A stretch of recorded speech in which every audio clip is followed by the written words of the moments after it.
আল্লাহর হাবিবের ইন্তেকালের পর সাহাবায়ে কেরাম চিন্তিত, খুবই কান্না বিজড়িত। ছোট্ট একটা গাঠুরি বেঁধে বেলাল আসছে। বেলাল নবীজি আমার যেদিন এই পৃথিবীর বুকে আসলেন, সেই সময় গোটা পৃথিবীটা আলো হয়ে গেল। নবীজি আমার যেই সময় পৃথিবী ছেড়ে চলে যায়, আল্লাহ নবী সাল্লাল্লাহু আলাইহি সাল্লামের পালিত একটি উট ছিল, যার নাম ছিল কাসওয়া। নবীজি ইন্তেকালের পর মুহূর্তে কাসওয়া কিচ্ছু খায় না, কেউ জোর করেও খাওয়াতে পারে না, কেউ কাসওয়ারে খাওয়াতে পারে না। আল্লাহ নবী চলে যাওয়ার বিরহ বেদনা সহ্য করতে না পেরে কাসওয়া কুয়ার মধ্যে ঝোপ দিয়ে চিরদিনের জন্য পৃথিবী ছেড়ে বিদায় হয়ে যায়। নবীজির বিরহ বেদনা সহ্য করতে না পেরে কত সাহাবা চোখের পানিগুলো ছেড়ে ছেড়ে ছেড়ে ছেড়ে কাঁদত। কত সাহাবী বুকের ভিতরে বুকগুলো বদরাইত, বুকের মধ্যে হাত দিয়ে দিয়ে বিরহ বেদনা সহ্য করতে না পেরে কত সাহাবী চোখের পানি ঝরাতো। আল্লাহ নবী চলে গেছে যেই সময় তিনি ইন্তেকাল করে, হযরতে ওমর রাদিয়াল্লাহু তাআলা খোলা তরবারি নিয়ে বাইরে বের হয়ে গেলেন আর বললেন, নবীজি নাই, এই কথা যে বলবে তার গর্দান থেকে মাথাটা আলাদা করে দিব। হযরতে আবু বকর রাদিয়াল্লাহু তাআলা বললেন, ভাই ওমর শান্ত হও, আল্লাহ নবীর ইন্তেকালের পর মুহূর্তে হযরতে বেলাল রাদিয়াল্লাহু তাআলা চিন্তিত, খুবই কান্না বিজড়িত। ছোট্ট একটা গাঠুরি বেঁধে বেলাল আসছে। বেলাল এসে বলে, আবু বকর বিদায় দে, আমি মদিনায় আর থাকবো না। হযরতে আবু বকর রাদিয়াল্লাহু তাআলা বললে, বেলাল রে, কেন রে মদিনায় থাকবে না? কেউ কি তোমায় মেরেছে নাকি কেউ তোমায় কষ্ট দিয়েছে? কেন রে বেলাল তুমি মদিনায় থাকবে না, কি কারণ বলে যাও। বেলাল রাদিয়াল্লাহু তাআলা বলেন, এই মদিনায় আর মন টিকে না। হযরতে আবু বকর বলেন, কিসের অভাব রে বেলাল? বাইতুল মাল থেকে তোমার বেতন ধার্য করে দেই, তাও থেকে যাও। বেলাল রাদিয়াল্লাহু তাআলা বলেন, খলিফাতুল মুসলিমিন শুনেন শুনেন গো, আমার যে অভাব তাকে কোনোদিন পূরণ করতে পারবে? কোনোদিন কে তা পূরণ করা যায় নাকি? হযরতে আবু বকর বলেন, কিসের অভাব রে বেলাল, বলো। বেলাল রাদিয়াল্লাহু তাআলা বললেন, আবার যে অভাব তা কি কোনোদিন পূরণ করতে পারবে? কোনোদিন কি তা পূরণ করতে পারবে? আমি আগে আজান দিলে নবীজি নামাজে আসতে, এখন আজান দিলে কি নবী নামাজে আসবে? আমি আগে আজান দিলে নবীজি নামাজে আসতেন, এখন আজান দিলে কি নবী নামাজে আসবে? হযরত আবু বকর বলেন, বেলাল রে, তুমি রাসূলকে ভালোবাসো আর আমরা কি রাসূলকে ভালোবাসি না রে আবু বকর? বেলাল রাদিয়াল্লাহু তাআলা বললেন, আবু বকর রে, আপনিও ভালোবাসেন আমিও ভালোবাসি, কিন্তু আমি যখন মসজিদের নববীতে আজান দিয়ে রওজা পাকের দিকে তাকাই, আমার কলিজাটা ফেটে ফেটে আসে। আগে যখন ক্ষুধা লাগতো, ঘরে খাবার থাকতো না, দেউরে রাসূলের দরবারে আসতাম, একটা নজর রাসূলকে দেখার পরে কলিজাটা আমার ঠান্ডা হয়ে যেত, ক্ষুধার কথা ভুলে যাইতাম। আজকে রাসূলের দরবারে আসলে তো রাসূল আর দেখা যায় না, কেমন করে গো এই মদিনায় আমি থাকবো? চলে গেলেন রাসূলের আশিক বেলাল রাদিয়াল্লাহু তাআলা সিরিয়ায় চলে গেলেন।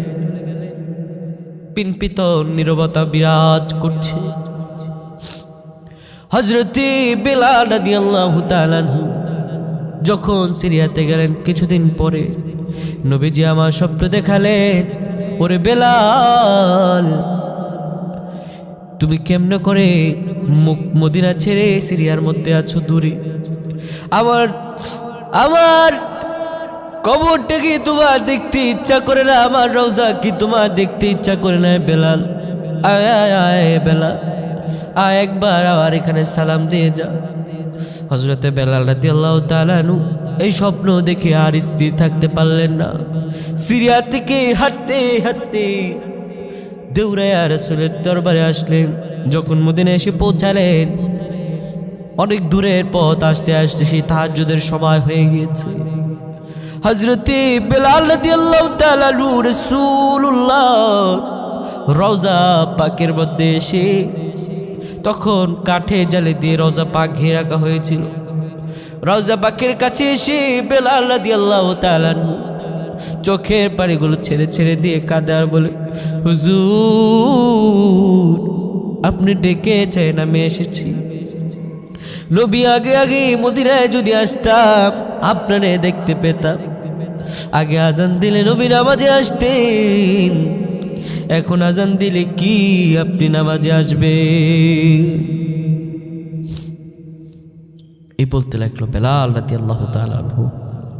পিনপিত নীরবতা বিরাজ করছে তখন মদিনায়। তাহাজ্জুদের সময় যারা তাহাজ্জুদ পড়তে আসে তারা তখন মসজিদে নববীতে এক এক করে জামায়াত হচ্ছে। হযরতে বেলাল রাদিয়াল্লাহু তাআলা আনহুকে যখন তখন বেলাল রাদিয়াল্লাহু তাআলা যাওয়ার পরে মসজিদে নববীর যিনি মুয়াজ্জিন তিনি আসলেন তাহাজ্জুদের আজান দেওয়ার জন্য। তিনি এসে দেখলেন রওজা পাকের কিনারে হযরতে বেলাল বসা। তিনি রেখে বললেন, ও বেলাল আপনি এসেছেন, আজকে তাহাজ্জুদের আজানটা আপনি দেন।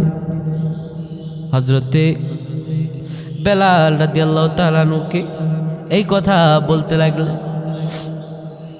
বেলাল রাদিয়াল্লাহু তাআলা আনহু কোনো কথাই বলেন না, রওজা পাকের কিনারে বসে দাদা করে চোখের পানিগুলো শুধু ছেড়ে দেয়, চোখের পানিগুলো শুধু ছেড়ে দেয়।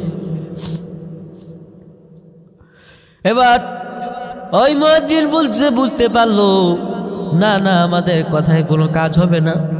আরো কয়েকজন সাহাবী রিকোয়েস্ট করলো, অনুরোধ করলো, কিন্তু বেলাল রাদিয়াল্লাহু তাআলা তিনি কারোর সাথে কথা বলছে না, শুধু চোখের পানিগুলো ছেড়ে দিচ্ছে আর শুধু বলতেছেন, আমি আগে আজান দিলে রাসূল নামাজে আসতেন, এখন আজান দিলে কি নবী নামাজে আসবে?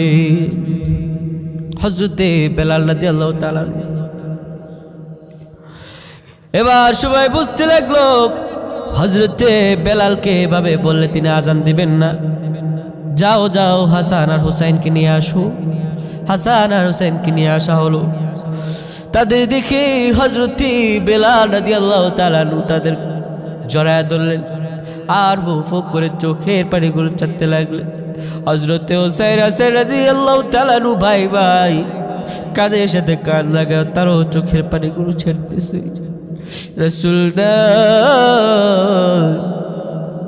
বেলাল রাদিয়াল্লাহু তাআলার একটাই কথা, আমি আগে আজান দিলে রাসূল নামাজে আসতেন, এখন আজান দিলে কি নবী নামাজে আসবে? এখন আজান দিলে কি নবী নামাজে আসবে?